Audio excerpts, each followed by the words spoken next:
Auzubillahi minash shaitanir rajim. Bismillahir Rahmanir Rahim. Dear brothers and sisters, Assalamu alaikum. My name is Shuaib Khan and welcome to Maxafter.com. Today we are here with another exciting tutorial. In this tutorial we will be creating a 3D text through a very simple technique. Check it out. As you can see, this is all done in After Effects. Just looks like another 3D application that you can do in 3ds Studio Max or any other 3D application. So this is what we'll be doing today. Are you guys ready? Again, I'll guide you through it in no time, so get ready and get yourself a cup of coffee. Actually, don't worry about a cup of coffee because it'll take only 10 minutes to do this. So let's start the tutorial. Okay, let's first start by making a new comp, which is composition, a new comp. And we leave the settings as it is and press OK. And then we add our text by pressing Type tool. We'll write Maxafter. And bring it in the middle. Close this. Okay. Again, the next step here is let's turn this layer into 3D layer by clicking an icon here, and also turn on the motion blur. Now, basically, what we're doing here is we'll make duplicates of this 3D layer and push it back into Z space. That's it.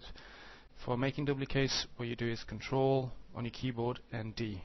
Control D. Control D. Let's make 6 copies for now, and then we can copy paste the bunch.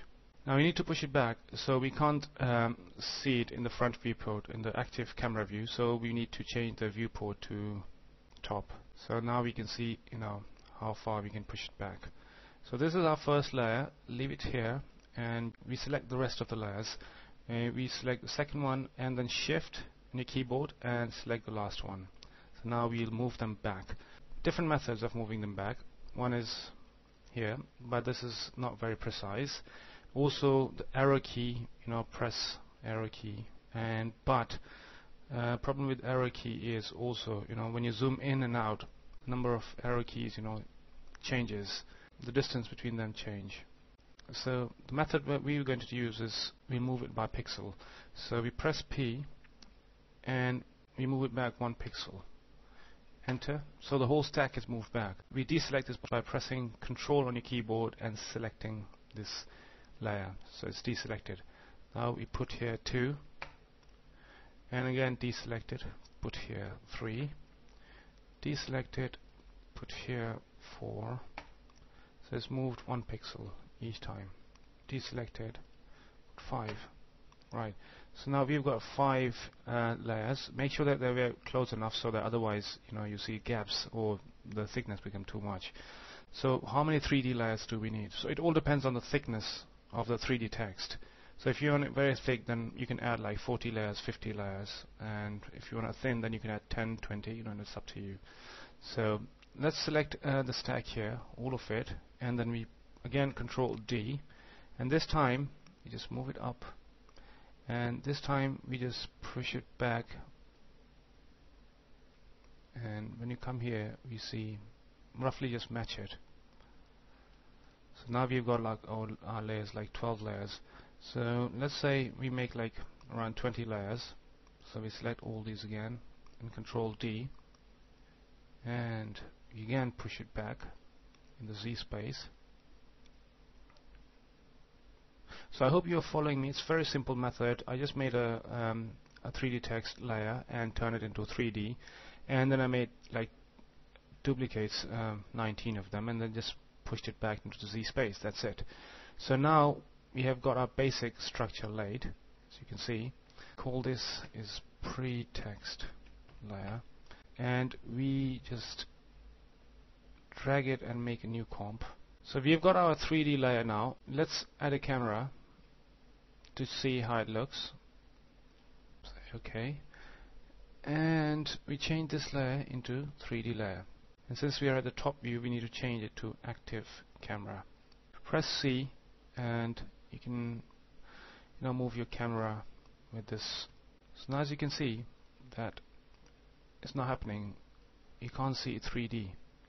Well, the only thing which is missing is this little button here that says for comp layer collapse transformation. So when you turn it on, basically it brings all the attributes, properties from the previous comp into the new comp. Now it's 3D. Since we can't see it, but it's 3D, now we need to do a few more changes. Now we go back to our pre-comp text layer. We press Alt and double click and we'll go inside the comp. Now remember, the front layer and the back layer, we need to change the colors. Let's say we change to green, and again we change this one to green as well. And the middle text, all of these we change this to, let's say, something like gray, so that we can see.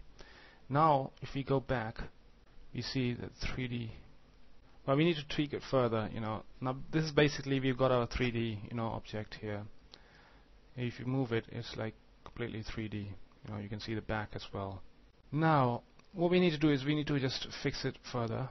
We press Alt and we go into the layer. Now basically what we need to do is we need to tweak the front and the back layer so that it looks more 3D. So let's turn on two views, so at the same time we can see. Change this one to active camera, and at the same time we see what's happening. Now let's apply bevel to it. So the bevel is bevel alpha. Drag it and put it on this layer. As you can see, it has already applied. Now this was the front layer. Remember, there's a back layer as well, which is this one, this last one. So you need to drag bevel alpha to this as well. Also, what you need to do is further, if you want to tweak it, then you can go back to the front layer and just add a shadow to it, which is drop shadow, and change this to 0, probably this one to 5. And if you want more shadow, just turn it up to 100. Also, then you can copy this one, Control C, and then apply it to the back layer as well, Control V. So now when you go back, you'll see that the shadow is applied. If you move the camera now, so it's not looking like a 3D text. Now let's add a background layer to it, and apply a ramp and change this color to be like that.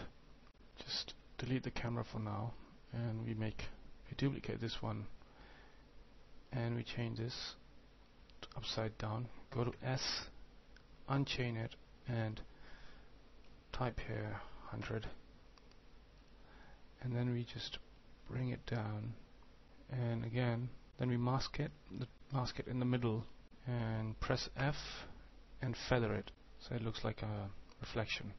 Turn it down to 50. Then apply rotation keyframes. Put 2 keyframes, and when you go to 5, let's trim the composition as well. And then we can just move it, let's say 1, put 1 here. So after rendering this, how the preview looks.